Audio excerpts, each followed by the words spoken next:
السلام عليكم ورحمة الله وبركاته. إن الحمد لله نحمده ونستعينه ونستغفره ونعوذ بالله من شرور أنفسنا ومن سيئات أعمالنا. من يهده الله فلا مضل له ومن يضلله فلا هادي له. وأشهد أن لا إله إلا الله وحده لا شريك له وأشهد أن محمدا عبده ورسوله. يا أيها الذين آمنوا اتقوا الله حق تقاته ولا تموتن إلا وأنتم مسلمون. يا أيها الناس اتقوا ربكم الذي خلقكم من نفس واحدة وخلق منها زوجها وبث منهما رجالا كثيرا ونساء واتقوا الله الذي تساءلون به والأرحام إن الله كان عليكم رقيبا. يا أيها الذين آمنوا اتقوا الله وقولوا قولا سديدا يصلح لكم أعمالكم ويغفر لكم ذنوبكم ومن يطع الله ورسوله فقد فاز فوزا عظيما. எல்லா புகழும் அகிலங்கள் அனைத்திற்கும் ஏக இறைவனாகிய தூணின்றி வான் படைத்த அல்லாஹ் ஒருவனுக்கே உரித்தானதாகும். அவனது சாந்தியும் சமாதானமும் அவனுடைய இறுதி தூதர் முஹம்மது ரசூலுல்லா ஸல்லல்லாஹு அலைஹி வஸல்லம் அவர்கள் மீதும், அவர்களை பின்பற்றி வாழ்ந்த சத்திய சஹாபாக்கள், தாபீன்கள், தபா தாபீன்கள், உலமாக்கள், நல்லவர்கள், நாம் நேசிப்பவர்கள், நம்மை நேசிப்பவர்கள் அனைவரின் மீதும் என்றென்றும் நிலவட்டுமாக.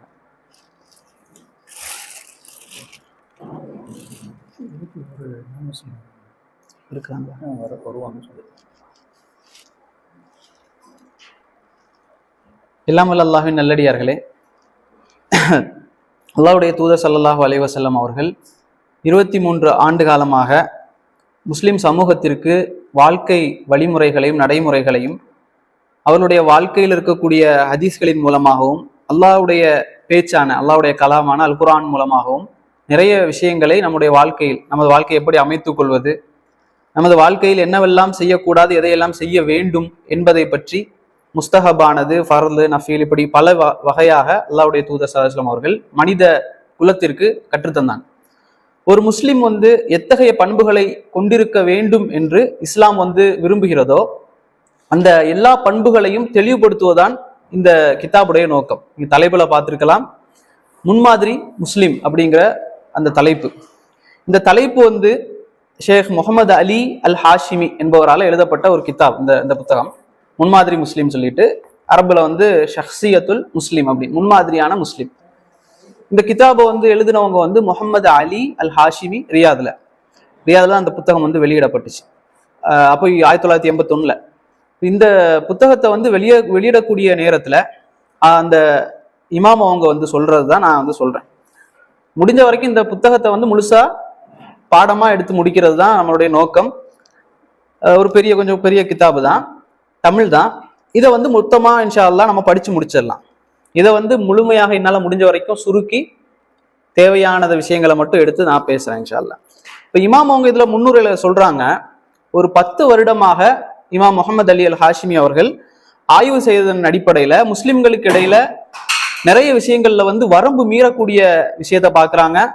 அப்படி வரம்பு மீறல அப்படின்னு சொன்னா முழுமையாக புறக்கணிக்கிறத பாக்குறாங்க. முஸ்லிம்கள்ல இருக்கக்கூடிய பிரிவினர்கள் எப்படி இருக்கிறார்கள், ஒன்று முழுமையாக புறக்கணிக்கிறாங்க, அல்லது மிக முக்கியத்துவம் கொடுத்து சில விஷயங்களை என்ன செய்யறாங்க அப்படின்னா செய்யறாங்க. உதாரணமாக நாம் சொல்றாங்க, சில மனிதர்கள், சில முஸ்லிம்கள் முதல் வரிசையில நின்று தொழுவதற்கு மிகுந்த கவனம் செலுத்துறாங்க. ஆனா அதே முஸ்லிம்கள் என்ன செய்யறாங்க அப்படின்னு சொன்னா அவர்களுடைய உடல் சம்பந்தப்பட்ட நாற்றம், வாய் நாற்றம், அதே மாதிரி உடல் சுத்தமாக இல்லாத விஷயங்கள், இதுல எல்லாம் என்ன செய்வது இல்லை அப்படின்னு சொன்னா கவனம் செலுத்துவது கிடையாது. அதே மாதிரி சிலர் அல்லாஹ்வை அஞ்சி என்ன செய்யறாங்க, வணங்குகிறார்கள். தொழுகையில பெரும்பாலும் அவர்கள் நல்ல முறையில் நடந்து கொள்கிறார்கள். ஆனால் அதே இளைஞர்கள், அதே மனிதர்கள் தங்களுடைய குடும்பத்திற்கு போகக்கூடிய நேரத்துல மனைவியோடும் பிள்ளைகளோடும் நல்ல முறையில் நடக்கிறது இல்லை. சிலர் பிள்ளைகளோடும் குழந்தைகளோடும் நல்ல முறையில் நடக்கிறார்கள், நண்பர்களோடும் சமூகத்தோடும் நல்ல முறையில் நடப்பது கிடையாது.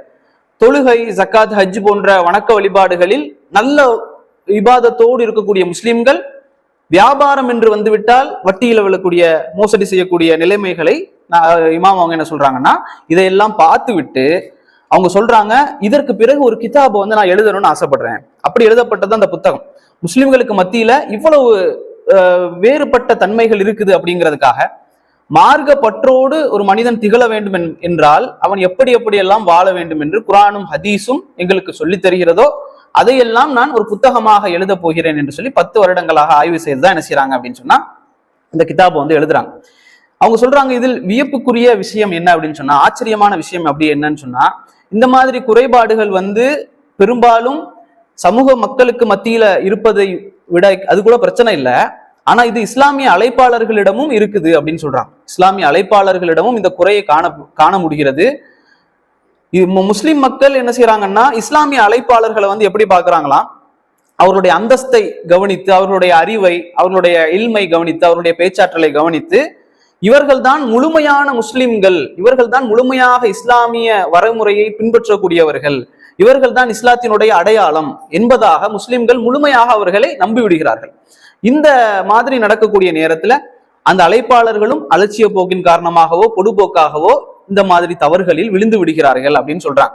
அப்ப இதுல வந்து இந்த கிதாபை வந்து இமாம் முகமது அலி அல் ஹாஷிமி அவர்கள் கோர்க்கக்கூடிய நேரத்துல கிட்டத்தட்ட ஒரு 9 தலைப்பின் கீழாக கோர்க்கிறாங்க. இந்த 9 தலைப்பு வந்து என்ன அப்படின்னா, முஸ்லிம் தனது இரட்சகனுடன், இறைவனோடு, அதே போல ஒரு முஸ்லிம் தனது நப்சோடு எப்படி நடந்து கொள்வது, மூன்றாவதாக ஒரு முஸ்லிம் தனது பெற்றோரோடு, நாலாவது முஸ்லிம் தனது மனைவியோடு, ஐந்தாவதாக முஸ்லிம் தனது மக்களோடு, தனது பிள்ளைகளோடு, ஆறாவதாக முஸ்லிம் தனது உறவினர் மற்றும் இரத்த பந்தங்களோடு, ஏழாவதாக அண்டை வீட்டாரோடு, எட்டாவதாக சகோதரர்கள் மற்றும் நண்பர்கள், ஒன்பதாவதாக முஸ்லிம் தனது சமூகத்துடன். இப்படி 9 தலைப்புல பிரிக்கிறாங்க. இதுல இன்ஷா அல்லாஹ் நான் வந்து இதை ஒரு 4 கிளாஸ்ல எடுத்துடலாம் நினைச்சேன். ஆனா எப்படின்னா ஒரு 2 எடுத்துடலாம் அப்படின்னு. ஆனா பாக்குற நேரத்துல இறைவனோடு அப்படிங்கறத மட்டும் ஒரே கிளாஸ்ல தான் எடுக்க முடியும், எனக்கு தெரிஞ்ச வர நான் முயற்சி பண்றேன்.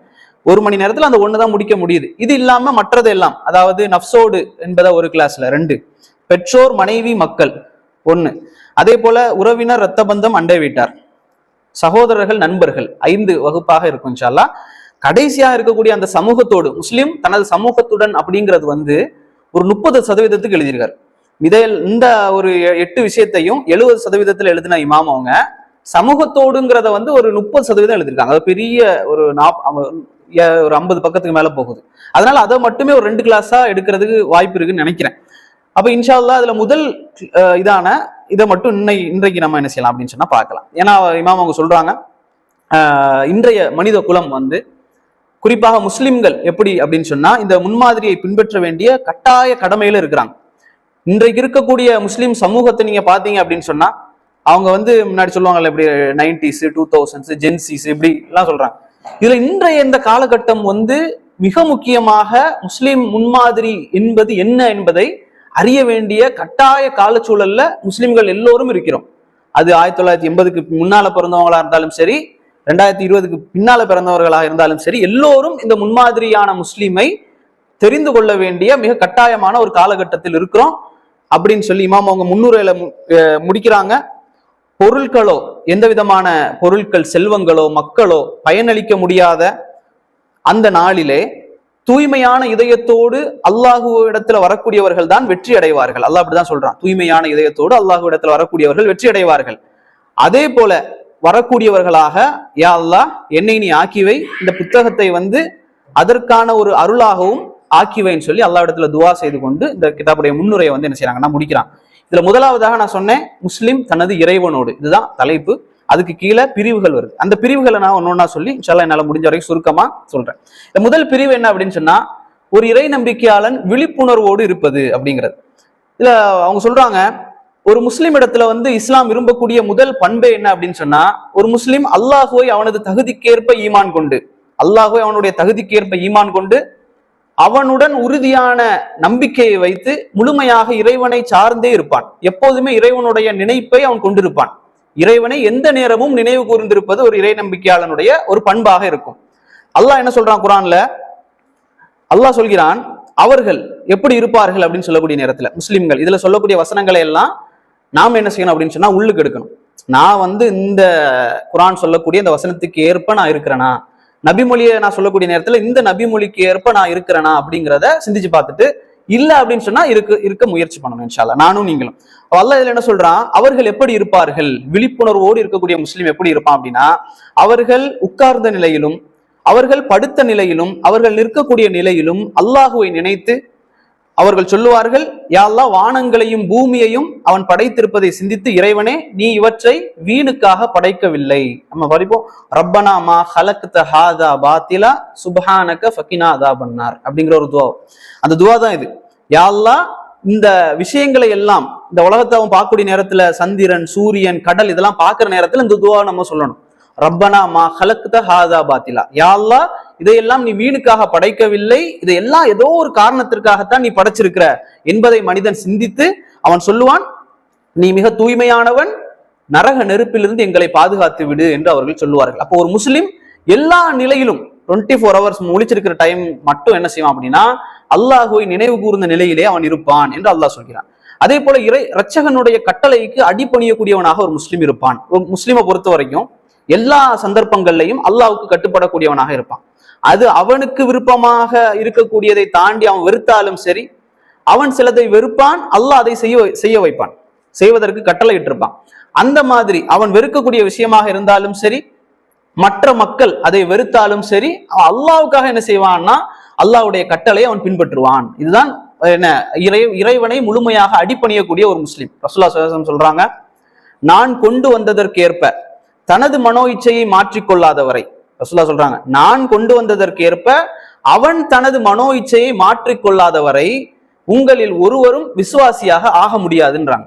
ரசூலுல்லாஹ் ஒன்ன சொல்றாங்க அப்படின்னு சொன்னா அது என்ன சுன்னாவாக இருந்தாலும் சரி, அந்த சுன்னாவை ஒரு மனிதன் தனது மனோ இச்சைக்கு மீறி அதை பின்பற்றக்கூடிய நேரத்தில் தான் அவன் விசுவாசி, அவன் முஸ்லிம் என்பதாக ரசூலுல்லாஹ் சொல்றாங்க. சஹீஹ் புகாரி, சஹீஹ் முஸ்லிம், முத்தஃபக்குன் அலைஹியான ஹதீஸ். சரிங்களா?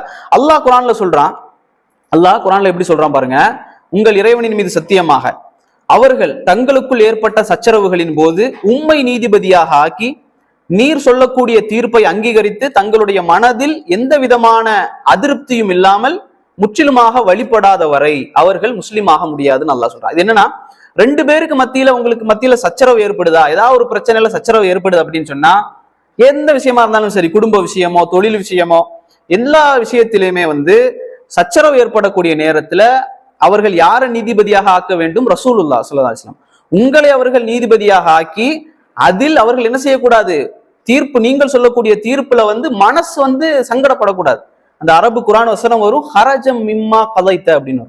அல்லாஹ் என்ன சொல்லுவான்னா, அதுல உங்களுக்கு சின்ன சங்கடம் வந்துடக்கூடாது, ரசூலுல்லாஹ் இப்படி சொல்லிட்டாங்களே அப்படிங்கிற அந்த சங்கடம் கூட இல்லாம யார் நபியுடைய தீர்ப்பை அவருடைய தீர்ப்பாக எடுத்துக்கொள்கிறாரோ அவரை தவிர வேறு யாரும் விசுவாசியாக முஸ்லீமாக ஆக முடியாதுன்னு அல்லாஹ் ரப்பல் ஆலமீன் சொல்கிறான்.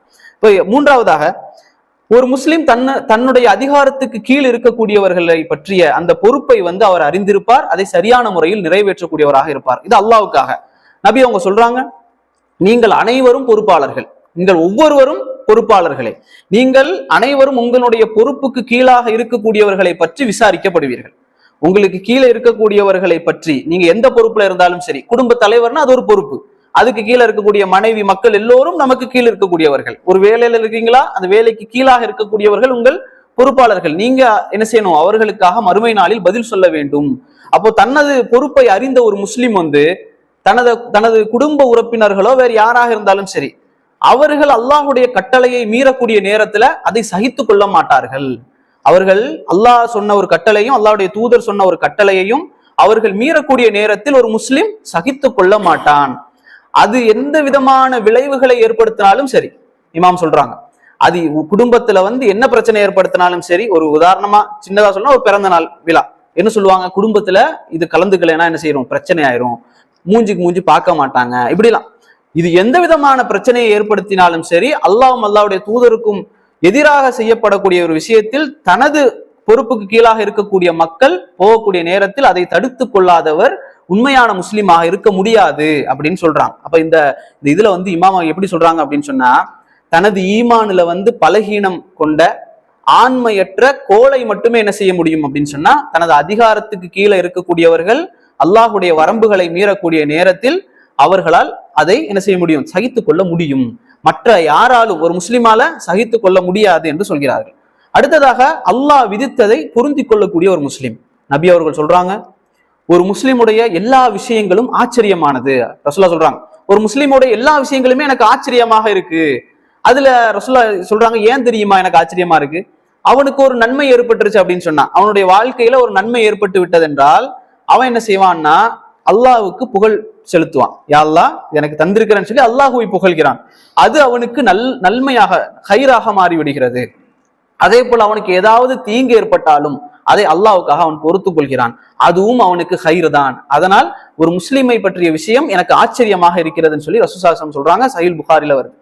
இதுக்கு காரணம் என்ன அப்படின்னா, ஒரு முஸ்லிம் வந்து தனக்கு ஏற்படக்கூடிய எல்லா விஷயத்தையுமே வந்து அல்லாஹுடைய கலா கதிரின் அடிப்படையில் நடக்கிறது என்பதை ஈமான் கொண்டதன் காரணமாக. அப்ப அந்த ஈமான் எங்களுக்கு உள்ளத்தில் வந்தால்தான் என்ன செய்ய முடியும், அந்த அளவுக்கு ஈமான் இருந்தால் அது பொருந்து கொள்ளக்கூடிய நிலை ஏற்படும். நம்ம சொல்லுவோம், இமாம்கள் சொல்லுவாங்க, தனக்கு கிடைத்தது தன்னை விட்டு தப்பி போக இருந்ததும் அல்ல, தன்னை விட்டு தப்பி போனது தனக்கு கிடைக்க இருந்ததும் அல்ல. எப்படி? தனக்கு கிடைத்தது வந்து தன்னை விட்டு தப்பி போக இருந்ததும் கிடையாது, தன்னை விட்டு தப்பி போனது அவனுக்கு கிடைக்க இருந்ததும் கிடையாது. அல்லாஹ் எதை அவனுக்கு நாடி இருக்கிறானோ அது அவனை வந்து சேரும் என்று ரசூல் ஸல்லல்லாஹு அலைஹி வஸல்லம் அவர்கள் என்ன செய்யறாங்கன்னா ஹதீஸின் மூலமாக நமக்கு சொல்லி தர்றாங்க. அடுத்ததாக பாருங்க, ஒரு முஸ்லிம் வந்து அல்லாஹுவையே எதிர்பார்த்து கொண்டிருக்கக்கூடியவனாக இருப்பான் எந்த நேரத்திலும். சில சந்தர்ப்பங்கள்ல வந்து இந்த தக்குவாவிலையும் இறையச்சத்திலையும் அல்லாஹ்வை வணங்கக்கூடிய விஷயத்திலையும் கொஞ்சம் சோர்வு ஏற்படக்கூடிய நேரத்துல அவன் என்ன செய்வான் அப்படின்னு சொன்னா, சில மனிதர்கள் அல்லாஹுடைய கட்டளையை விட்டு அப்படியே பிறழ்வாங்க. அது யாராக இருந்தாலும் சரி என்ன செய்யும், ஒரு சில நேரங்கள்ல பிறழக்கூடிய தன்மை ஏற்படும். எந்த விதமா எப்படிப்பட்ட முஸ்லீமா இருந்தாலும் சரி, ஒரு சில நொடிகள்ல என்ன செஞ்சோம்னா உள்ளம் மாறிடும். திடீர்னு ஏதாவது ஒரு ஹராம பண்ணிடுவான், திடீர்னு ஏதாவது ஒன்று ஹராத்தை கேட்டுருவான். இப்படி ஒரு முஸ்லீம் வந்து தடுமாறக்கூடிய சூழல் வந்து எப்பவுமே ஏற்படும், எல்லாருக்குமே ஏற்படும்.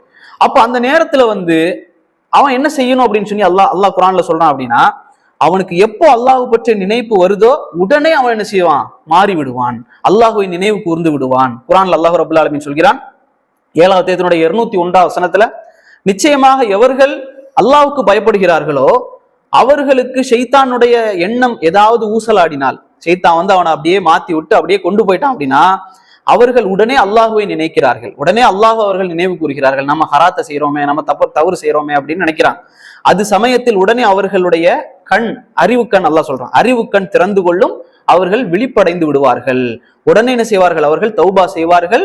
அல்லாஹ் அந்த தௌபாவை என்ன செய்வான், ஏற்றுக்கொள்வான். அதுல அல்லாஹ் குறையே வைப்பது கிடையாது. எந்த அளவுக்கு அல்லாஹ் அதை சொல்றான், ரசூல் ஸல்லல்லாஹு அலைஹி வஸல்லம் சொல்றாங்க, ஒரு பாலைவனத்துல ஒரு மனிதன் ஒட்டகத்தோடு தனது ஆடை, உடை, அந்த சாப்பாடு எல்லாத்தோட போறான்.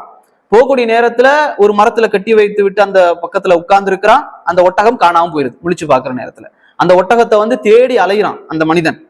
கடைசி வரை அந்த ஒட்டகம் கிடைக்கல. மறுபடியும் அந்த மரத்துக்கு கீழாக வந்து உட்கார்ந்து மரணத்தை எதிர்பார்த்து கொண்டு அந்த மனிதன் உட்கார்ந்து இருக்கிறான்.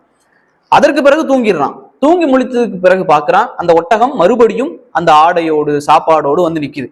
அதை பார்த்துட்டு அந்த மனிதன் என்ன வாய் ஒளறி அவன் சொல்றான், யா அல்லாஹ், நான் வந்து உன்னுடைய ரப், நீ எனது அடிமை அப்படின்றான். உளறிடுறான் சந்தோஷத்துல வந்து, யா அல்லாஹ் நீ அடிமை, நான் உன் ரப் அப்படின்றான். ரசூல் ஸல்லல்லாஹு அலைஹி வஸல்லம் அவர்கள் இந்த வார்த்தை அப்படி சொல்லிட்டு சொல்றாங்க, இவன் எப்படி மகிழ்ச்சி அடைஞ்சான், மகிழ்ச்சி அடைஞ்சு உளரக்கூடிய அளவுக்கு அவன் மகிழ்ந்தான்ல, இதை விட மேலாக அல்லாஹ் மகிழ்வான் எப்போது, ஒரு முஸ்லிம் தௌபா செய்து அல்லாஹ்விடத்துல திரும்பக்கூடிய நேரத்தில். அந்த அளவுக்கு அல்லாஹ் மகிழ்ச்சி அடைகிறான் தௌபா செய்யற நேரத்துல. ரசூலுல்லாஹ் சொல்லி முடிக்கிறாங்க, ஆனால் அல்லாஹ் என்ன செய்வதில்லை, உளறுவது கிடையாது, அல்லாஹ் உளறுவது கிடையாதுன்னு சொல்லி ரசூல் ஸல்லல்லாஹு அலைஹி வஸல்லம் அவர்கள் சொல்கிறார்கள். அடுத்த தலைப்பு, அல்லாஹ்வுடைய திருப்பொருத்தத்தை மட்டுமே லட்சியமாக கொண்ட ஒரு முஸ்லிம். ஒரு முஸ்லிம் வந்து தனது செயல்கள்லையும் தனது அதாவது எல்லா விஷயங்கள்லையுமே வந்து ஒரு முஸ்லிம் என்ன செய்யும் அப்படின்னா, அல்லாஹ்வுக்கு எதெல்லாம் திருப்தியாக இருக்குமோ அதை மட்டுமே நாடி அவன் செய்வான். மனிதர்களுடைய திருப்தியை எதிர்பார்க்காம அல்லாஹ்வுடைய திருப்தியை மட்டுமே நாடி ஒரு முஸ்லிம் என்ன செய்வான், எல்லா அமல்களையுமே செய்வான். நபி அவர்கள் சொல்றாங்க, மிக முக்கியமான ஒரு ஹதீஸ், நமக்கு எல்லாம் தெரியணும் இந்த ஹதீஸ், எவர் மனிதர்களுடைய கோபத்திலும், மனிதர்கள் என்னதான் கோபப்பட்டாலும் சரி பிரச்சனை இல்லை அப்படிங்கிற நிலையில அல்லாஹுடைய திருப்தியை தேர்ந்தெடுக்கிறாரோ அவருக்கு மனிதர்களால் ஏற்படும் எல்லா ஆபத்திலிருந்தும் அல்லாஹ் அவனை பாதுகாக்க போதுமானவன். மனிதர்கள் எவ்வளவு கோபப்பட்டாலும் சரி, அல்லாஹுவை திருப்தியாக கொண்டு ஒரு மனிதன் எந்த காரியத்தை செஞ்சாலும் அந்த மனிதர்களை விட்டு அவனை பாதுகாக்க அல்லாஹ் போதுமானவன். எவர் அல்லாஹுடைய கோபத்திலும் மனிதர்களுடைய திருப்தியை தேர்ந்தெடுக்கிறாரோ, அல்லாஹ் வந்து கோபப்பட்டாலும் எனக்கு பிரச்சனை இல்லை, மனிதர்களுடைய திருப்தி எனக்கு வேணும்னு சொல்லி எவன் ஒருத்தன் தேர்ந்தெடுக்கிறானோ அவரை அல்லாஹ் மனிதர்களின் பக்கமே சாட்டி விடுகிறான். அவனுக்கு அல்லாஹ்வுடைய உதவி கிடைப்பது கிடையாது. மனிதர்களோடு அல்லாஹ் அவனை சாட்டி விடுகிறான் வரக்கூடிய செய்தி சுனன் திருமிதியில வருது. ஏன்னா இன்னைக்கு சிலர் மஸ்ஜிதுகள்ல இறையச்சத்தோடு தொழுவார்கள், ஆனால் அவர்களை கடை வீதிக்கு போய் பார்த்தால் அவர்கள் வட்டி வாங்கக்கூடியவர்களாக இருப்பார்கள், மோசடி செய்யக்கூடியவர்களாக இருப்பார்கள், பொய் சொல்லி வியாபாரம் செய்யக்கூடியவர்களாக அவர்கள் இருப்பார்கள். அதே போல குடும்பத்துல நல்ல முறையில் இருக்க மாட்டார்கள், வெளியில சமூகத்தோடும் மக்களோடும் நல்ல முறையில பேசுவார்கள். ஆனால் குடும்பம் என்று வந்துவிட்டால், வீட்டிற்குள் என்று வந்துவிட்டால் தனது மனைவியோடும் தாய் தந்தையோடும் நல்ல முறையில் நடந்து கொள்ள மாட்டார்கள். அப்ப இதெல்லாம் எதை காட்டுதுன்னு சொன்னா, சமூகத்துக்காக வாழ்வது, தன்னை அல்லாஹுவோடு எப்படி அவன் நடந்து கொள்வது என்பதை பற்றிய கவலை வந்து கிடையவே கிடையாது. ஆனா மக்களுக்கு மத்தியில நான் நல்லவனாக இருக்கணும் அப்படிங்கிறது மாதிரி வாழ்வது வந்து அல்லாஹ் என்ன செய்ய மாட்டான், ஒருபோதும் விரும்புவது கிடையாதுன்னு சொல்லி ரசூல் ஸல்லல்லாஹு அலைஹி வஸல்லம் அவர்கள் சொல்கிறார். அடுத்ததாக கடமையான அதே போல உபரியான நஃபிலான வணக்க வழிபாடுகள்ல அல்லாஹுவை அவன் நினைவு கூறுவது. இப்னு மஸ்ஊத் ரலியல்லாஹு அவர்கள் அறிவிக்கிறாங்க, அவங்க இப்னு மஸ்ஊத் ரலியல்லாஹு சஹாபி, அவங்க ரசூல் ஸல்லல்லாஹு அலைஹி வஸல்லம் இடத்துல வந்து கேட்கிறாங்க, யா ரசூலல்லாஹ் அமல்களில் சிறந்த அமல் எதுன்னு கேட்கிறாங்க. இப்ப நபி அவங்க சொல்றாங்க, தொழுகை அதை உரிய நேரத்தில் நிறைவேற்றுவது. தொழுகைன்னு சொல்லி தொடர்ந்து சொல்றாங்க, தொழுகை நீ எப்போ வேணாலும் தொழுறது இல்ல, அதை உரிய நேரத்தில் நிறைவேற்றுவதுதான் அமல்கள்லயே சிறந்த அமல்னு சொல்றாங்க ஃபர்ஸ்ட். ரெண்டாவது அவர் கேட்கிறார், பிறகு என்ன யா ரசூலல்லாஹ்? ரசூல் ஸல்லல்லாஹு அலைஹி வஸல்லம் சொல்றாங்க, பெற்றோருக்கு உபகாரம் செய்தது. அல்லாஹ்வுக்கு அடுத்தபடியாக பெற்றோருக்கு உபகாரம் செய்வது. பிறகு என்னன்னு கேட்கிறாங்க. அப்பதான் ரசூலுல்லாஹி ஸல்லல்லாஹு அலைஹி வஸல்லம் சொல்றாங்க, அல்லாஹ்வினுடைய பாதையில் போராடுவது, அநீதிக்கு எதிராக அநியாயத்துக்கு எதிராக அல்லாஹ்வுடைய பாதையில் போராடுவது என்பது மூன்றாவதாக ரசூல் ஸல்லல்லாஹு அலைஹி வஸல்லம் அவர்கள் சொல்றாங்க. முத்தஃபக்குன் அலைஹியான ஹதீஸ். முத்தஃபக்குன் அலைஹினா தெரியும் தானே, தெரியுமா? நம்ம ஹதீஸ் கலை எடுக்கும் போது சொன்ன முத்தஃபக்குன் அலைஹின்னா சஹீல் புகாரி சஹீஹ் முஸ்லிம் ரெண்டுலயுமே பதிவு செய்யப்பட்ட ஹதீஸ். இப்ப இமாம் புகாரி ஒரு ஹதீஸை வந்து சஹீஹ் அப்படின்னு சொல்றாங்க அப்படின்னா அது சஹீஹ் புகாரி அப்படின்னு சொல்லுவோம். சஹீஹ், அதாவது இமாம் முஸ்லிம் அவர்கள் ஒரு ஹதீஸை சஹீஹ் ஆக்கினாங்கன்னா அதை சஹீஹ் முஸ்லிம்ல பதிவு செய்வாங்க. இந்த ரெண்டு பேருமே சேர்த்து ஒரு ஹதீஸை சஹீஹ் அப்படின்னாங்கன்னா அது மிக பலமான ஹதீஸ், அதுதான் முத்தஃபக்குன் அலைஹின்னு சொல்லுவோம். அப்போ இது எப்படிப்பட்ட செய்தி? முத்தஃபக்குன் அலைஹியான மிக ஆதாரபூர்வமான ஒரு செய்தி. அப்ப தொழுகை வந்து நாம சொன்ன மாதிரி இந்த ஹதீஸ்ல சிறப்பு பெறுவதற்கான காரணம், மிக முக்கியமான காரணம் என்ன அப்படின்னு சொன்னா, ஒரு முஸ்லிம் வந்து தொழக்கூடிய நேரத்துல உலகத்தினுடைய எந்த தொடர்பும் இல்லாம அல்லாஹுவோடு அவன் தொடர்புல இருப்பான். அல்லாஹ்வோடு நேரடியாக பேசக்கூடிய ஒரு விஷயம் தான் என்னன்னா இந்த தொழுகை. எந்த விதமான இதை என்ன சொல்றதுன்னா இடையூறும் இல்லாம, எந்த விதமான தடையும் இல்லாம, தடுப்பும் இல்லாம அல்லாவும் மனிதனும் என்ற நிலையில் இருக்கக்கூடியதான் தொழுகை. ஒரு நம்ம தக்பீர் கட்டி, அது தக்பீரத்துல் இஹ்ராம்னு சொல்லுவோம், அப்படிதானே? தக்பீரத்துல் இஹ்ராம், தொழுகையில அல்லாஹ் அக்பர்னு சொல்லி தக்பீர் கட்டுறத தக்பீரத்துல் இஹ்ராம்னு சொல்லுவோம். தக்பீரத்துல் இஹ்ராம்னா என்னன்னா ஹராமாக்குறது. நம்ம இஹ்ராம் கட்டக்கூடிய நேரத்துல நிறைய விஷயங்கள் ஹராமாக்கப்படும். அதே மாதிரி தொழுகையில தக்பீரத்துல் இஹ்ராம் கட்டின உடனே நிறைய ஹராமாகும். ஏன் அப்படி ஹராம் ஆக்குறோம் அப்படின்னா அல்லாஹ்வோட நாங்க நேரடி கனெக்ஷன், டைரக்ட். அல்லாஹ்வுக்கும் நமக்கும் மத்தியில வேற எதுவுமே இல்லை. ரசூலுல்லாஹ் என்ன சொன்னாங்க, நீங்க அல்லாஹ்வை பார்க்காவிட்டாலும் அல்லாஹ் உங்களை பார்க்கிறான் என்ற எண்ணத்தோடு தொழுங்கள் அப்படின்னா. அப்ப எந்த விதமான நேரடி இதுவும் இல்லாம நேரடியாக அல்லாஹ் வணங்குறதுனால தொழுகை அவ்வளவு மிக முக்கியமான, மிக சிறப்புக்குரிய ஒரு அமலாக ரசூலுல்லாஹி ஸல்லல்லாஹு அலைஹி வஸல்லம் அவர்கள் சொல்கிறார்கள். இதுல நம்ம கவனிக்க வேண்டியது என்னன்னா, இமாம் அவங்க சொல்றாங்க, பள்ளியை நோக்கி எடுத்து வைக்கக்கூடிய ஒவ்வொரு எட்டுக்கும் உங்களுக்கு நன்மை உண்டு. அதை நாங்க என்ன செய்யறோம், மறந்துடுறோம். ஜாபிர் ரலியல்லாஹு அவர்கள் அறிவிக்கக்கூடிய ஒரு செய்தியை சொல்றாங்க, மஸ்ஜிது நபவியை சுற்றி இருக்கக்கூடிய பகுதி இருக்குல்ல, மதீனா பள்ளிவாசலை சுற்றி இருக்கக்கூடிய பகுதி எல்லாம் கொஞ்ச நாள்ல வந்து காணாம போக ஆரம்பிச்சு, காலியாக ஆரம்பிச்சது. அந்த இடங்கள்லாம் காலியாக ஆரம்பிச்சது. அப்போ பனு சலமா கோத்திரத்தார்கள்லாம் என்ன செய்யறாங்க அப்படின்னு சொன்னா, நாம என்ன செஞ்சுக்கலாம், இந்த இடத்துல வந்து அமர்ந்து கொள்ளலாம், பள்ளியை சுற்றி நம்ம வீடுகளை அமைத்துக் கொள்ளலாம்னு சொல்லி அவங்க என்ன செய்யறாங்கன்னா திட்டம் போட்டு இருக்கிறாங்க.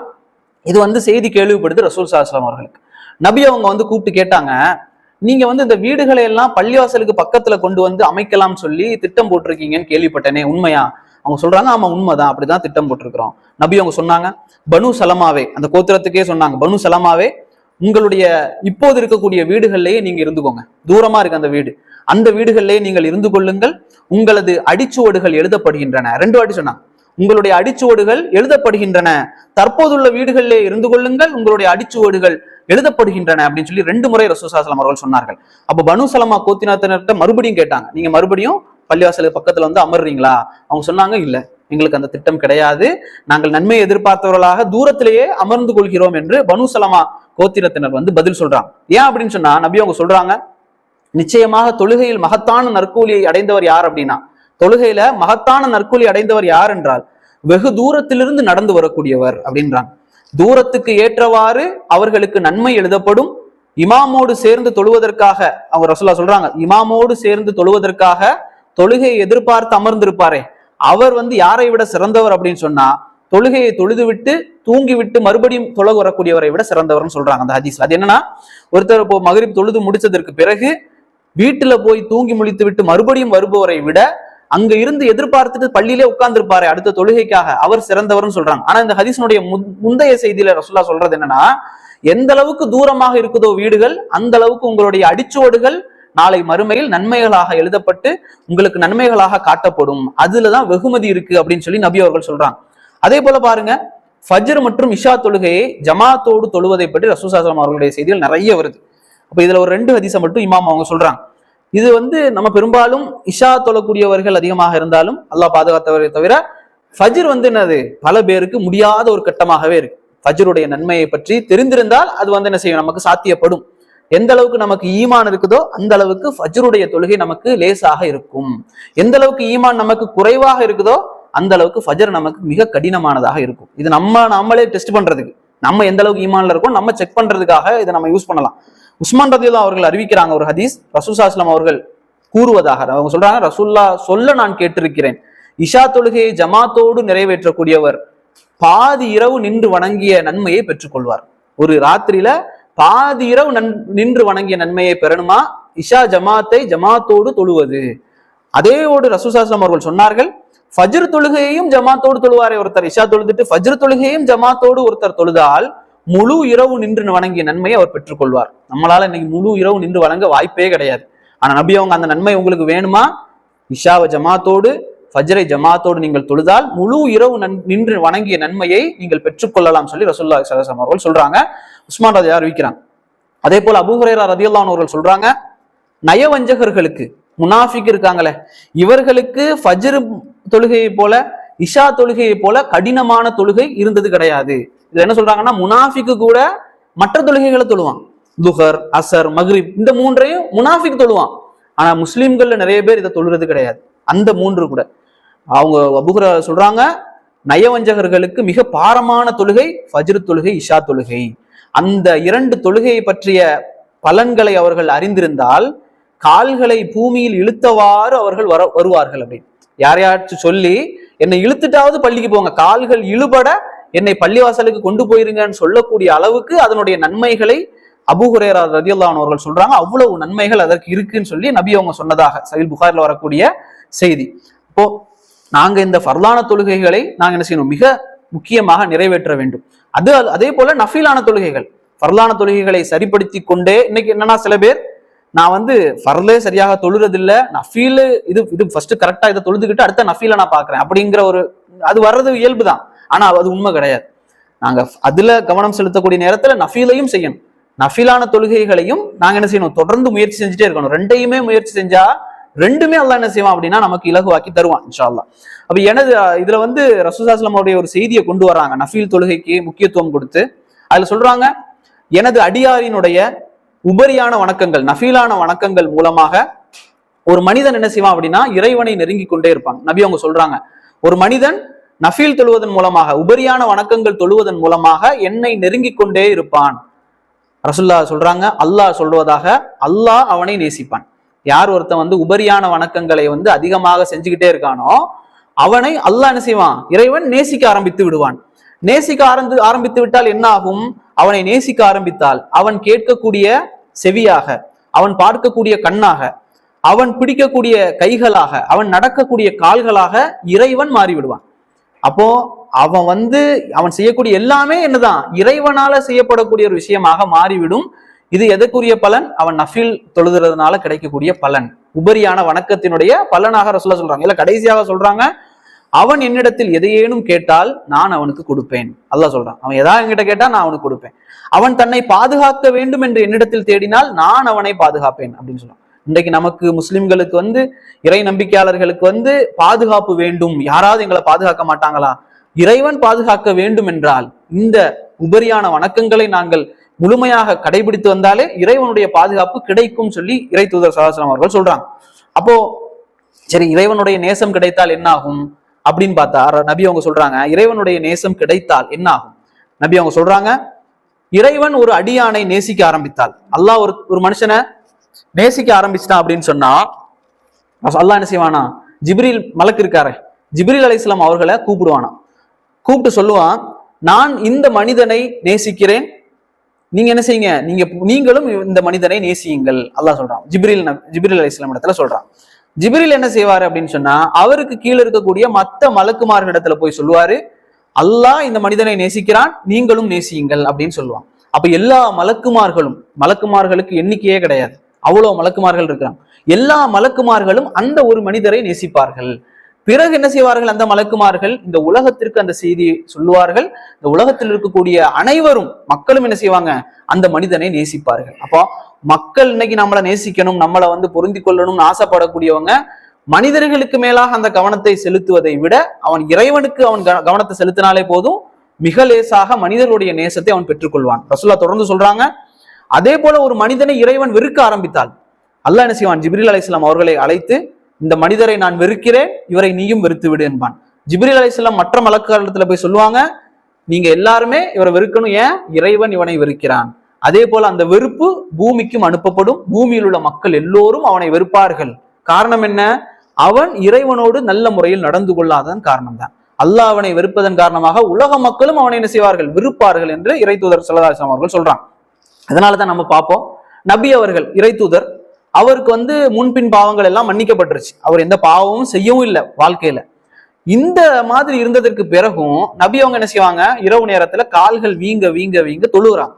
தொழக்கூடிய நேரத்துல ஆயிஷா ரலியல்லாஹு போன்ற அந்த சஹாபியை அவங்க தான் பாக்குறாங்க, மனைவி தான் பாக்குறாங்க, இந்த மாதிரி நபி அவங்க தொழுறாங்களேன்னு சொல்லி மனைவி கேட்கிறாங்க, யார் ரசூலல்லாஹ், நீங்க தான் முன்பின் பாவங்கள் எல்லாம் மன்னிக்கப்பட்டவங்களாயிற்று, ஏன் வந்து இவ்வளவு நீங்க நின்று வணங்குறீங்க அப்படின்னு கேட்கக்கூடியது. நபி என்ன சொன்னாங்க? அஃபலா அக்கூன அபுதன் ஷக்கூரா, நான் இறைவனுக்கு நன்றியுள்ள அடியானாக ஆகக்கூடாதான்னு கேட்டான். நான் என்னுடைய இறைவனுக்கு நன்றியுள்ள அடியானாக நான் ஆகக்கூடாதா? என்னை அவன் நபி, அல்லாஹ் வந்து இறை தூதரை வந்து நபியாக இறை தூதராக தேர்ந்தெடுத்திருக்கிறான், வகி செய்திகளை அறிவித்து கொடுக்கிறான், மக்களுக்கு நேர்வழிப்படுத்தக்கூடிய செய்திகளை எல்லாம் அவர் மூலமாக சொல்றான். இதையெல்லாம் தந்து என்ன வந்து ஒரு நபியாக ஆக்கியிருக்கிறான இறைவன், அவனுக்கு நான் நன்றி உள்ள அடியானாக நான் ஆகக்கூடாதா என்று அல்லாஹ்வுடைய தூதர் கேட்கிறான். அதனால தான் இறை தூதர் இந்த நேசத்தின் காரணமாக இறைவனை என்ன செய்யறாங்க? அதிகமாக வணங்குறான். அதுக்கு அடுத்தபடியாக, தொழுகைக்கு அடுத்தபடியாக ஜக்காத். நமக்கு தெரியும், ஜக்காத் தொழுகையை போல மிக முக்கியமான ஒரு கடமை, தொழுகை போல மிக முக்கியமான கடமை. குர்ஆன்ல பல ஆயத்துகள்ல நம்ம பார்க்கலாம், தொழுகையை கடைபிடித்து ஜக்காத்தை கொடுத்து வாருங்கள் அல்லாஹ் பேசுவான். அதே போல நீங்கள் தொழுகை கடைபிடியுங்கள், ஜக்காத்து கொடுங்கள், இப்படி பல ஹதீஸ் குர்ஆன் வசனங்கள் வரும். இதனால தான் அபூபக்கர் ரலியல்லாஹு என்ன செய்யறாங்க? நபி அவர்கள் இறந்ததற்கு பிறகு, மரணித்ததற்கு பிறகு புதிய அரசராக அபூபக்கர் ரலியல்லாஹு வர்றாங்க.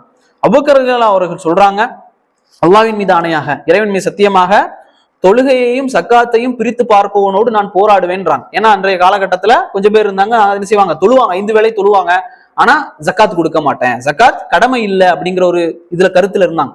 அதுக்குதான் அபூபக்கர் சொன்னாங்க, தொழுகை வேற ஜக்காத்து வேறன்னு யார் பிரித்து பார்க்கிறானோ அவனோடு நான் சண்டையிடுவேன்னு சொல்லி அபூபக்கர் ரலியல்லாஹு அவர்கள் என்ன செய்யறாங்கன்னு சொன்னா சொல்றாங்க. அப்போ இது வந்து ஜக்காத். அதே போல நமக்கு தெரியும் ரமலான் வந்து விட்டால் நோன்பு நோற்பது என்பது கட்டாயம், முஸ்லிம்கள் அனைவரும் அதை என்ன செய்யணும். அதுல வந்து நிறைய ஹதீஸ் நமக்கு தெரிந்த ஹதீஸ் தான். உங்களை யாரு நோன்பு நோற்றாலும் அவர்கள் என்ன செய்ய வேண்டாம்? கெட்ட பேச்சுக்களை பேச வேண்டாம், கூச்சலிட வேண்டாம். யாராவது உங்களை திட்டினாலோ அடித்தாலோ அவர் என்ன சொல்லட்டும்? நான் நோன்பாளி என்று சொல்லட்டும், அவர் பொறுத்து கொள்ளட்டும், இறை தூதர் சொல்றாங்க. அதே போல நபி அவங்க சொல்றாங்க, எவர் வந்து இந்த பாவமான காரியங்கள், அநியாயங்கள், கெட்ட பேச்சுக்கள், கெட்ட செயல்கள் இதையெல்லாம் விடாம நோன்பு மட்டும் பிடிச்சிட்டு வர்றாரு அப்படின்னா, நோன்பு பிடிக்கிறாரு, காலையில முழிச்சு சாப்பிட்டுட்டு ஒரு நாள் முழுக்க பசியோட இருந்து சாயந்தரத்துல என்ன செய்யறாரு? நோன்பு துறக்கிறார். ஆனா கெட்ட வார்த்தை பேசுறதை விடல, கெட்ட செயல்கள் செய்யறத விடல, அசிங்கமான அநியாயங்களை செய்யறத விடல, பெற்றோருக்கு மாறு செய்யறத விடல, பிள்ளைகளோடு நல்ல முறையில் நடந்து கொள்ளாம இருக்கிறத விடல, சக மனிதர்களோடு நல்ல முறையில நடக்கிறத வந்து விடல, அப்படி இல்லாம இருக்கிறார் அப்படின்னு சொன்னா, அதனால அல்லாஹ்வுக்கு எந்த தேவையும் இல்லை நபி அவர்கள் சொல்றாங்க. அதனால அல்லாஹ்வுக்கு எந்த விதமான தேவையும் கிடையாது அப்படின்னு சொல்றாங்க. அப்போ அங்க ரமலான் மாதம் வந்து விட்டால் நோன்பு நோற்பது வந்து இறைவனுக்காக நோன்பு நோக்க வேண்டும். அதே போல ஒரு ஹதீஸ் ரசூலுல்லாஹி ஸல்லல்லாஹு அலைஹி வஸல்லம் அவர்கள் சொல்றாங்க, ஆதமுடைய மகன், நம்ம எல்லாம் ஆதமுடைய மக்கள், உலகத்தில் இருக்கக்கூடிய எல்லாருமே எந்த மதம் எந்த ஜாதி யாரா இருந்தாலும் சரி ஆதமுடைய மக்கள், எல்லோரும் ஒரு குடும்பத்தினர். ஆதமுடைய மகனின் அனைத்து செயல்களுக்கும் 10 இரட்டிப்பான 700 மடங்கு வரை அல்லாஹ் நன்மையை தருவான். ஒரு செயல் செய்றீங்கன்னா உங்களுடைய இஹ்லாஸுக்கு ஏற்ப, அல்லாஹ்வுக்காக மட்டும் செய்யற அந்த இஹ்லாஸுக்கு ஏற்ப 10 700 மடங்கு வரை உங்களுக்கு நன்மையாக தரப்படும். ஆனா நோன்பை தவிர அல்லாஹ் சொல்றான், நோன்புக்கு அப்படி தரமாட்டேன், நோன்புக்கு நான் தான் கூலின்னு அல்லாஹ் சொல்றான். நோன்பு என்பது என்னுடையது, அதற்கு நான் தான் கூலி கொடுப்பேன், அது மகத்தான கூலி. அது என்ன கூலின்னு அல்லாஹ் சொல்லவே இல்லை. சில விஷயங்களை வந்து அல்லாஹ் என்ன செய்வான்னா, மிக மோசமான விஷயங்களை வந்து தண்டனை அல்லாஹ் சொல்ல மாட்டான். அதே மாதிரி மிக மகத்தான விஷயத்துல வந்து கூலி அல்லாஹ் சொல்ல மாட்டான். இந்த ரெண்டையும் வந்து அல்லாஹ் மறுமை நாளுக்காக என்ன செஞ்சிருப்பான்? அப்படியே வைத்திருப்பான். அதுல ஒன்று தான் இந்த நோன்பு. நோன்புக்கு வந்து அவ்வளவு சிறப்புகள் இருக்குது. ரமலான் நோன்புக்கு மட்டுமல்ல, மற்ற நோன்புகள், முஹர்ரம் மாதத்துல வரக்கூடிய அந்த 9, 10, அரஃபா 9, அதே போல மாசத்துல 3 நாள் நோன்பு. இதுல 3 நாள் வந்து இந்த என்ன சொல்றது, ஐயாமுல் பீல்னு சொல்லக்கூடிய வெள்ளை நாட்கள், அதுலதான் நாங்க வந்து பிடிக்கணுமா அப்படின்னா இல்ல.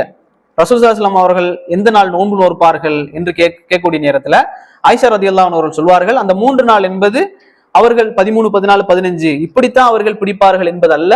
அதை அவர்கள் கணக்கு பண்ண மாட்டாங்க. ஒரு மாசத்துல எந்த 3 நாட்கள்னால என்ன செய்யலாம், பிடித்துக் கொள்ளலாம், நோன்பு வைத்துக் கொள்ளலாம். இதுல இந்த அரஃபா நோன்பு, முஹர்ரம் நோன்பு பத்தின சிறப்புகளை நாம தெரிந்து கொள்ளணும். நபி அவங்க சொல்றாங்க, அரஃபா நாளை பத்தி சொல்லக்கூடிய நேரத்துல, அரஃபானா தெரியும், துல்ஹஜ் மாசம் 9வது நாள்.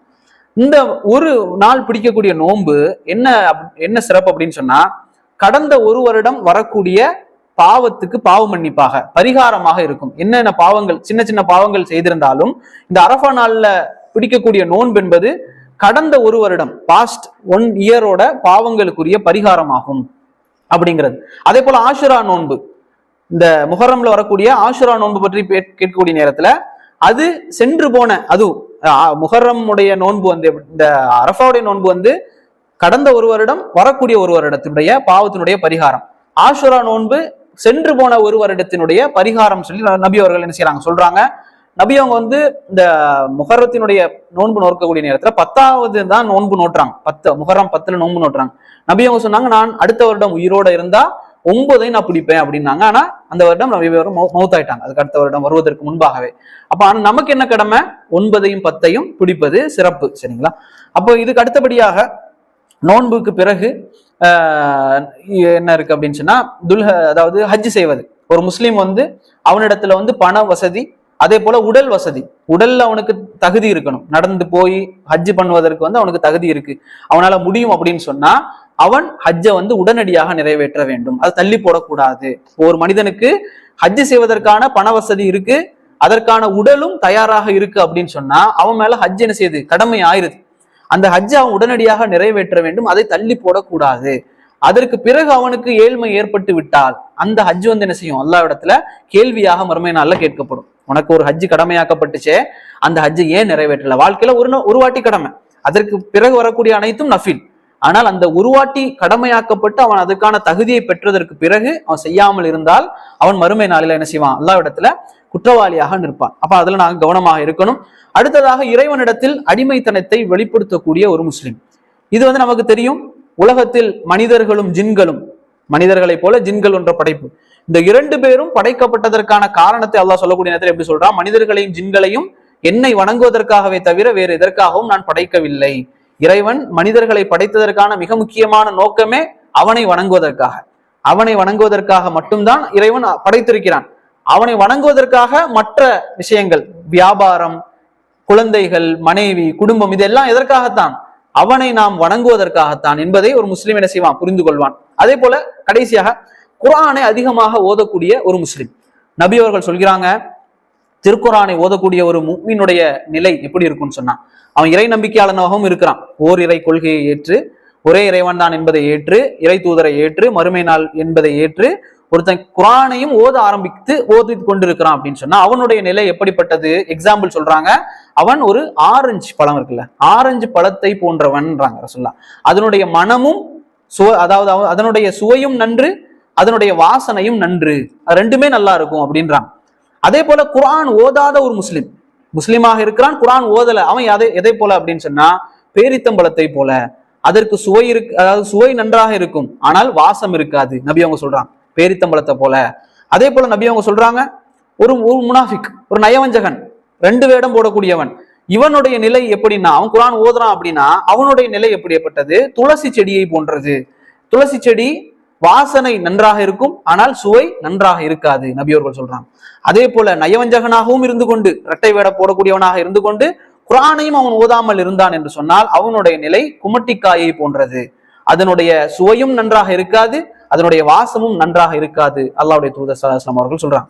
அப்போ குர்ஆனை நாங்க என்ன செய்யணும்? இன்றைக்கு நிறைய பேர் எவ்வளவுதான் தௌஹீத் பேசிவிட்டாலும் சரி, குர்ஆனை எடுத்து ஓதுறதுல ஒரு நாள்ல கொஞ்சமாவது ஓதணுமானா கிடையவே கிடையாது. அதனுடைய அரபு தெரியாவிட்டாலும் கூட தமிழிலேயாவது அதை எடுத்து வாசித்து பார்த்தோமானா அதுவும் கிடையாது. அந்த அளவுக்கு இருக்கிறோம். ஏன் நபி அவங்க சொல்றாங்க, குர்ஆன் என்ன செய்யப்படும்னா மறுமை நாள்ல சிபாரிசு பண்ணும். மறுமை நாள்ல நாம போகக்கூடிய நேரத்துல அது நபி அவங்க சொல்றாங்க, அதிகமாக குர்ஆனை ஓதுங்கள், அது மறுமை நாளில் உங்களுக்கு சிபாரிசு பண்ணும். அது பேசும். குர்ஆன் என்ன செய்யும்?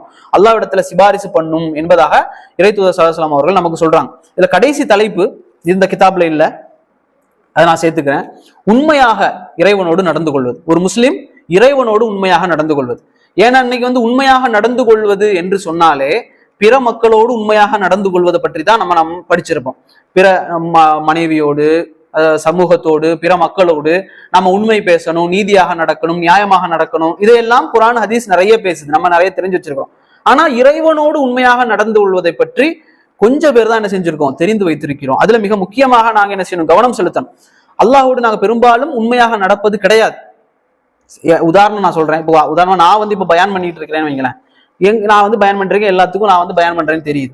ஒரு கட்டம் வருது, ஒருத்தர் வர்றாரு, வந்து என்கிட்ட தொழுகை கூடிய டைம் ஆயிடுச்சு, துஹர் டைம் ஆயிடுச்சு, துஹர் டைம் பாங்கு சொல்லி முடிச்சாச்சு, அசருடைய நேரம் வந்துருச்சு. நான் வந்து தொழுகைக்கு போறத யாருமே பார்க்கலன்னு வைங்க. ஆனாலும் ஒருத்தர் வந்து என்கிட்ட 2 பேர் வர்றாங்க, வந்து என்கிட்ட சொல்றாங்க, இந்த மாதிரி பாய் நீங்க தொழ போலையா அப்படின்னு கேட்கிறாரு. உடனே மத்த பக்கத்துல இருக்கிற என்ன சொல்லுவாரு, அவரு வந்து என்ன ஷேக்ல, அவரு தொழ போகாம இருப்பாரா, தொழுத்திருப்பாரு அப்படின்னு. இப்போ என் மனசுல என்ன வரும், மக்களுக்கு மத்தியில மாஷா அல்லாஹ் நான் என்ன செய்வேன், தொழக்கூடியவன் தெரிஞ்சிடுச்சு. அதனால நானும் என்ன செய்ய மாட்டேன், பெரிய அளவுல கவலைப்பட மாட்டேன். நல்ல பேர் இருக்குதா, மக்கள் மத்தியில நல்ல பேர் இருக்குதே, இப்படியே நான் வந்து என்ன செய்வேன், வீட்டுல போய் தூங்கிடுவேன், அடுத்த நாள் வந்துடும். ஆனா உண்மையாக ஒரு முஸ்லிம் இறைவனோடு உண்மையாக நடந்து கொள்ளக்கூடியவனா இருந்தான்னு வைங்களேன், அவன் என்ன செய்யலாம், வீட்டுல போய் அழுவான். வீட்டுல போய் என்ன செய்வான், கண்ணீர் விட்டு அழுவான். அந்த இடத்துல கூட சில நேரத்துல சொல்லிடுவான் அந்த முஸ்லீம், என்ன சொல்லுவான், நான் தொழல, நான் மறந்துட்டேன் அப்படிங்கிறத வெளிப்படுத்துவான். இதுதான் என்னன்னா இறைவனோடு உண்மையாக நடந்து கொள்ளுது. இன்றைக்கு பல மக்கள் என்ன செய்யறாங்க அப்படின்னு சொன்னா, மக்களோடு என்ன செய்யறது, நல்ல பேர் எடுப்பது, மக்களோடு உண்மையாக நடந்து கொள்வது எல்லாம் கரெக்டா இருப்பாங்க. ஆனா அவனுக்கும் இறைவனுக்கும் என்று வந்து விட்டால், ஒரு மனிதன் பிற மக்களோடு இருக்கக்கூடிய நேரத்துல இருப்பது அவன் கிடையாது. அவன் தனிமையில் இருக்கக்கூடிய நேரத்தில் அவன் யார் என்பதுதான் அவன்.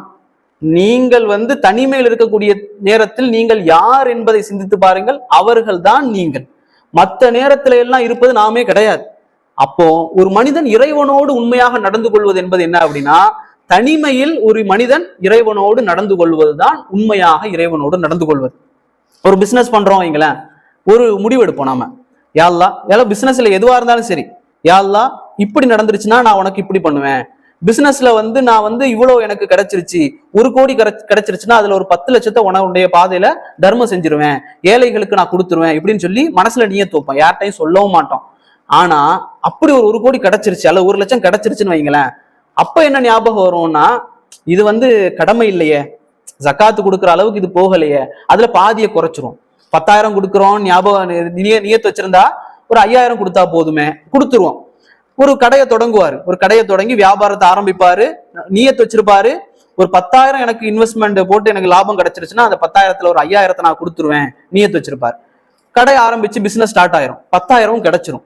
ஆனா என்ன செய்வாருன்னா 2,000 கொடுப்பாரு, மக்களுக்கு இதை நீங்க அப்படியே ஏழைகளுக்கு எல்லாம் கொடுத்துருங்கன்னு கொடுத்துருவாரு. மக்கள் என்ன நினைப்பாங்கன்னா, நல்ல மனுஷன் மாஷா அல்லாஹ், கிடைச்ச முதல் இன்வெஸ்ட்மெண்ட்லயே என்ன செய்யறாரு அவரு, மக்களுக்கு எல்லாம் கொடுக்குறாருன்னு சொல்லி மக்களுக்கு மத்தியில நல்ல பேர் கிடைச்சிரும். ஆனா இறைவனுக்கு மத்தியில கெட்ட பேர், பொய், அது மோசம். இறைவனோடு நாங்க என்ன செய்யல, உண்மையாக நடந்து கொள்ளவில்லை. மனிதர்களோடு நல்ல முறையில் நடந்து கொள்றோம், ஆனா இறைவனோடு நல்ல முறையில் நடந்து கொள்ளாததுக்கான உதாரணங்கள் தான் என்னன்னா இது. துவா செய்யற நேரத்துல கூட என்னன்னா பொய், என்ன யாரெல்லாம் நான் வந்து படம் பார்க்க கூடாது, பாட்டு கேட்க கூடாது, துவா கேட்டுட்டே இருப்பாரு. கேட்கிற நேரத்திலே பாவம் செய்யறது ஓகே, இப்படியா திரும்பி வந்துடணும். ஆனா கேட்கிற நேரத்துல என்ன கேட்பாருன்னா, மனசுல வந்து ஒரு புது படம் அல்லது புது பாட்டுடைய எண்ணம் வந்து வந்துட்டே இருக்கும். அப்போ அல்லாஹ் இடத்துல கேட்கறது, யா அல்லாஹ் இந்த படம் தான் கடைசி, இதுதான் கடைசி, இதை பார்த்துட்டு என்ன செய்வேன், அதுக்கப்புறம் நான் திருந்திடுவேன். இந்த பாட்டு தான் கடைசி, இதை கேட்டுட்டு நான் என்ன செஞ்சிருவேன், திருந்திடுவேன். இது என்ன அல்லாஹ்விடத்திலேயே பொய். இது வந்து கேட்கிற நேரத்திலேயே மனசு உறுத்தும்ல, யா அல்லாஹ் நான் வந்து நல்லவன்னு சொல்லி நாங்க எங்களால தனிமையில கேட்க முடியாது, அல்லாஹ் இடத்துல எங்களுக்கு எங்களை பத்தி தெரியும். அதனால உள்ளம் உறுத்தி உறுத்தி உறுத்தி தான் நாங்க என்ன செய்யறோம், இந்த துவாக்களை நாங்க கேட்கிறோம். இன்னைக்கு நிறைய பேர் கேள்வி என்ன, நம்ம துவா செய்யறது ஏன் வந்து நடக்க மாட்டேங்குது, கபூலாக்கப்பட மாட்டேங்குதுன்னா நம்ம துவாலேயே உண்மை கிடையாது. யா அல்லாஹ் நான் வந்து எப்படியாவது நல்ல முஸ்லீமா இருக்கணும், ஐவேளை தொழ போகணும், என் பக்கத்து வீட்டுல ஒருத்தர் இருந்து என்ன ஃபஜ்ர் தொழுகைக்கு எழுப்புனா நல்லா இருக்குமே அப்படின்னு நினைக்கிறது. அதே ஃபஜ்ருக்கு எழுப்பக்கூடிய ஒருத்தர் வீட்டு பக்கத்துல வந்துட்டா, இவன் வேற வந்து நையின்றான, காலையில என்ன பண்றதுன்னு தெரியலையேங்கிற மாதிரி மனசு உறுத்தும். இது என்னன்னா அல்லாஹோடு நாங்க பொய்யாக நடந்து கொள்வது. இதுதான் இறைவனோடு உண்மையாக நடந்து கொள்ளாத ஒரு முஸ்லீம். அந்த நிலைமைக்கு நாங்க வந்துவிடக்கூடாது. சஹாபாக்கள் வந்து உண்மையாக துவா செஞ்சாங்க. அதனால தான், உண்மையாக இருந்ததுனால தான் சாராயத்தை வாயில வச்சிருக்கிற நேரத்துல அந்த சத்தம் கேக்குது. அல்லாஹ் என்ன செஞ்சுட்டான், சாராயத்தை தடை செய்து விட்டான்னு வந்ததற்கு பிறகு வாயில இருக்கிறது துப்புனாங்க. நாங்க என்ன செஞ்சிருப்போம், இது ஆல்ரெடி குடிச்சாச்சுன்னு சொல்லி குடிச்சிட்டு தான் அதுக்கப்புறம் தௌபா, யாரெல்லாம் மன்னிச்சிரு யாரெல்லாம். ஆனா அவங்க என்ன செஞ்சாங்க, சில நபித்தோழர்கள் வாய்க்குள்ள கை விட்டு வாந்தி எடுத்தாங்க. சில அபூபக்கர் சொல்லுவாங்க, வாயில கையை விட்டு வயிற்றுல இருக்கிறத வாந்தி எடுத்தாங்க. அப்ப எந்த அளவுக்கு அந்த இஹ்லாஸ், அல்லாஹோடு உண்மையாக நடந்து கொள்றது சஹாபாக்களுடைய உண்மைத்தனம், உண்மை தன்மை. அது நீங்க பாப்பீங்க, யூசுப் அலைஹிஸ்ஸலாம், யூசுப் நபி இறை தூதர், அவர் இருக்கக்கூடிய நேரத்துல அவங்க அந்த பெண்மணிகள், ஒரு பெண்மணி விபச்சாரத்துக்கு அழைக்கிறா, என்னோடு நீ உடலுறவு கொள்றன்னு சொல்லி அழைக்கிறா. அவ சொல்றா, நீ என்னோட விபச்சாரம் செஞ்சுட்டேன்னா நீ இந்த அரண்மனையில ராஜா மாதிரி வாழலாம், உபச்சாரம் செய்யல அப்படின்னா உன்னை ஜெயில தூக்கி போடுவேன் அப்படின்னு. அந்த நேரத்துல உபச்சாரம் செஞ்சா ராஜ வாழ்க்கை, செய்யலைன்னா தண்டனை. இப்ராஹிம் அலைஹிஸ்ஸலாம், அதாவது யூசுப் அலைஹிஸ்ஸலாம் அந்த நேரத்துல மனசுல ஒரு இது வைக்கிறாங்க, இவர்கள் அழைப்பதை விட, இவர்கள் என்னை அழைப்பதை விட எனக்கு சிறைச்சாலை சிறந்தது அப்படின்னு சொல்லி நியத்து வைக்கிறான். எனக்கு இந்த சிறைச்சாலைக்கு போறதுதான் விருப்பமானது இவர்கள் அழைப்பதை விட அப்படின்னு சொல்லி நினைக்கிறாங்க. அல்லாஹ் என்ன செஞ்சான், அதை அப்படியே செஞ்சான். அப்படியே அல்லாஹ் என்ன செஞ்சான், அவரை சிறையில தூக்கி போட்டான் விபச்சாரம் செய்யாததுனால. அங்க போயிட்டு யூசுப் அலைஹிஸ்ஸலாம் அல்லாஹ் இடத்துல எந்த விதமான துவாவையும் செய்யல, யா அல்லாஹ் எப்படியாவது என்ன சிறையில இருந்து எடுத்துடுறா, கேட்கவே இல்லை. என்ன காரணம், அவர் உண்மையாக இருந்தார். அந்த துவால அவர் செஞ்ச அந்த நியத்துல அவர் உண்மையாக இருந்ததுனால தான் அவருக்கு அது உண்மையிலே விருப்பமாக இருந்துச்சு. விபச்சாரத்தை விட சிறை அவருக்கு உண்மையிலே அதுதான் லேசா இருந்துச்சு. நாங்களா இருந்தா என்ன செஞ்சிருப்போம் அப்படின்னா, இன்னைக்கு கூட சில நேரத்துல ஏதாவது சொல்லிட்டு அது நடந்துருச்சு அப்படின்னா தெரியாம வாயை விட்டுட்டோமே அப்படிங்கிற மாதிரி நாம என்ன செய்வோம், கவலைப்படுவோம். ஆனா யூசுப் அலைஹிஸ்ஸலாம் அவர்கள் உண்மையாளராக இருந்ததன் காரணமாகத்தான் அது நடந்துச்சு. அதே போல இன்னொன்னு பாருங்க, முஆத்ன்னு சொல்லி ஒரு நபித்தோழர், முஆத் ரலியல்லாஹு அன்ஹு அவர்களை ரசூலுல்லாஹ் ஒரு இடத்துக்கு இமாமாக நியமிக்கிறாங்க, பள்ளிவாசலுக்கு. அந்த பள்ளிவாசல நீங்க தான் தொழுக வைக்கணும். அவர் தொழுக வைக்கிறாரு தொழுக வச்சுட்டு இருக்கிறாரு. அப்போ ஒரு கிராமவாசி வந்தார். கிராமவாசி தொழக்கூடிய நேரத்துல கிராமவாசி தொழுதுட்டு இருக்கும் போதே பின்னால போயிட்டு, நம்ம இப்படி ஜமாத்துல இருந்து அந்த கிராமவாசி பின்னால போயிட்டு தனியா தொழுக ஆரம்பிச்சு கடன்னு தொழுதுட்டு தொழுக முடிச்சுட்டு போயிட்டார். முஆத் சொன்னாரு, இவர் என்ன நயவஞ்சகர், முனாஃபிக் அப்படின்னு சொல்லிட்டார். அந்த அந்த நபித்தோழர் தான் அவர், கிராமவாசி, இவர் முனாஃபிக் அப்படின்னு சொல்லிட்டார். உடனே அந்த சஹாபிக்கு கோபம் ஏற்பட்டு ரசூலுல்லாஹ் இடத்துல வர்றார். சொல்றாரு, யா ரசூலுல்லாஹ், இந்த முஆத் இருக்கிறாரே இவர் என்ன முனாஃபிக்னு சொன்னார், என்னன்னு கேளுங்க. அப்போ ரசூலுல்லாஹ் முஆதையும் கூப்பிட்டாங்க, வாங்க, எதுக்கு இவரை முனாஃபிக்னு சொன்னீங்க?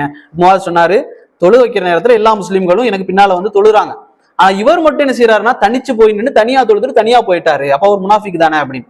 அப்போ அவர்கிட்ட கேட்கறாங்க ரசூலுல்லாஹ் கிராமவாசிட்ட, நீங்க ஏன் தனியா அப்படி போய் தொழுதுட்டு போயிட்டீங்க சீக்கிரமா அப்படின்னு. அப்ப அவர் சொன்னாரு, இந்த நீங்க என்ன முணுமுணுக்கு, இப்படி சொல்றாரு, நீங்க என்ன இந்த தொழுகையில முணுமுணுக்கிறீங்க, இந்த முஆத் என்ன முணுமுணுக்கிறாருலாம் எனக்கு தெரியாது. நான் தொழுகையில யா அல்லாஹ் எனக்கு நன்மையத்தா, எனக்கு ஆஃபியத்தா, இதுதான் நான் அல்லா இடத்துல கேட்கிறேன். மத்த மாதிரி நீங்க முணுமுணுக்கிறதுலாம் எனக்கு தெரியாது. நான் கொஞ்சமா தொழுதுட்டு கொஞ்சமா போயிருவேன். இவர் நின்றுட்டு சூரா பக்கரா, சூரா ஆல இம்ரான், பெரிய பெரிய சூறாவெல்லாம் ஓதுறாரு. நான் விவசாயி, நான் கஷ்டப்பட்டு உழைச்சு இது பண்ணிட்டு நிக்கிறேன், என்னால அவ்வளவு நேரம்லாம் தொழ முடியாது இப்படின்னு சொல்லி நேரடியா சொல்றாரு. என்னன்னா இது உள்ளத்துல இருந்து அப்படியே பேசுறாரு, மறைச்சு மறைச்சு மறைச்சு எல்லாம் பேசாம நேரடியா ரசூலுல்லாஹ் இப்படியே பேசுறாரு.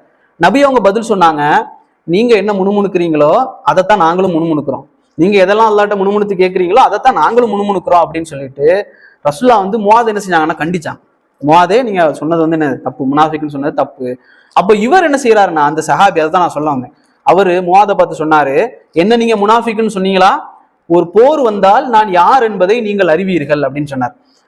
ஒரு போர் ஏற்படக்கூடிய நேரத்துல நான் யாருன்னு உங்களுக்கு தெரியும் அப்படின்னு சொல்லிட்டு போயிட்டார். இப்படி நம்மளும் சொல்லுவோம், நான் யாருன்னு தெரியும், அல்லாஹ் பார்த்துக்கிட்டு இருக்கான், அல்லாஹ் போதுமானவன், அல்லாஹ் அப்படிலாம் பேசிட்டு போயிரும். ஆனா அவர் அப்படி சொல்லிட்டு போயிட்டார். போனதற்கு பிறகு ஒரு போர் வந்துச்சு. அதுல இந்த சஹாபியினுடைய உடல் கொண்டு வரப்படுது, சடலமாக ஜனாசாவாக கொண்டு வரப்படுது, தொண்டையில அது குத்தி கொண்டு வரப்படுது. ரசூலுல்லாஹ் முஆதை கூட்டி கேட்டாங்க, உங்களுடைய தோழருக்கு என்ன ஆனதுங்கிறத பாத்தீங்களா அப்படின்னு கேட்டாங்க. உங்க தோழருடைய விஷயத்த நீங்க பாத்தீங்களா, அவர் சொன்ன மாதிரி நடந்தாரு பாத்தீங்களா, அவரு என்ன சொன்னாரோ இறைவனோடு உண்மையாக நடந்ததுனால இறைவன் அதை உண்மைப்படுத்தினா, அதை நீங்க பாருங்க அப்படின்னு. அந்த முஆத் ரலியல்லாஹு அவர்கள், அஸ்தக்ஃபிருல்லாஹ், யா அல்லாஹ் என்ன மன்னிச்சிரு யா அல்லாஹ், நான் தவறாக பேசிவிட்டேன்னு சொல்லி முஆத் ரலியல்லாஹு சொன்னான். இந்த மாதிரி தான் இறை தூதருடைய தோழர்கள் எப்படி வளர்த்தெடுக்கப்பட்டார்கள் அப்படின்னு சொன்னா, இறைவனோடு உண்மையாக நடந்து கொள்வது, மனிதர்களோடும் சரி, மனிதர்களோடு உண்மையாக நடக்கணும், அது மிக உண்மை. ஒரு மனிதனுக்கு கடன் கொடுத்தா அந்த கடனை திருப்பி கொடுத்துடணும். ஒரு மனிதனுக்கு அநியாயம் செய்தால் அந்த அநியாயத்துக்கு மன்னிப்பு கேட்டுறணும். ஏன்னா இறை தூதர் சொல்றாங்க, ஒரு மனிதன் இன்னொரு மனிதனுக்கு எந்த அநியாயம் செய்திருந்தாலும் அல்லாஹ் என்ன செய்ய மாட்டான், மன்னிக்க மாட்டான். மறுமை நாள்ல அதை பிடிப்பான் அல்லாஹ். அல்லாஹ் என்ன எல்லா பாவத்தையும் மன்னிச்சிருவான். ஆனா ஒரு மனிதன் இன்னொரு மனிதனுக்கு அநியாயம் செய்திருந்தா அதை இறைவன் மன்னிக்கவே மாட்டான். மறுமை நாள்ல அதை பற்றி விசாரிப்பான். ஆனா இறைவனோடு அந்த மனிதன் எந்த அடிப்படையில் நடந்து கொள்கிறான் என்பதுல மிக கவனமாக இருக்கணும். இந்த தலைப்பு இதுதான். முதல் தலைப்பு ஒரு மனிதன், ஒரு முஸ்லிம் இறைவனோடு எப்படியெல்லாம் நடந்து கொள்வது என்பது பற்றி ஷேக் முகமது அலி அல் ஹாஷிமி ரஹிமவுல்லா அவர்கள் என்ன செஞ்சாங்கன்னா பேசுறாங்க. வரக்கூடிய வகுப்புல ஒரு முஸ்லிம் தனது நஃப்ஸ்னு சொன்னா அவனுடைய உள்ளத்தோடு எப்படி நடந்து கொள்வது, அதே போல மனைவி, மக்கள், அண்டை வீட்டார், சமூகம், நண்பர்கள், சகோதரர்கள், இப்படி எல்லாத்தையுமே மாஷா அல்லாஹ் இந்த கிதாப் பேசுது. வரக்கூடிய வகுப்புல இன்ஷா அல்லாஹ் நம்ம என்ன செய்யலாம், எல்லாவற்றையும் பார்க்கலாம். சுப்ஹானக்கல்லாஹும்ம வபிஹம்திக அஷ்ஹது அன் லா இலாஹா இல்லா அன்த அஸ்தக்ஃபிருக வ அத்தூபு இலைக். ஏதாவது சந்தேகம் இருந்தா கேளுங்க இன்ஷா அல்லாஹ்.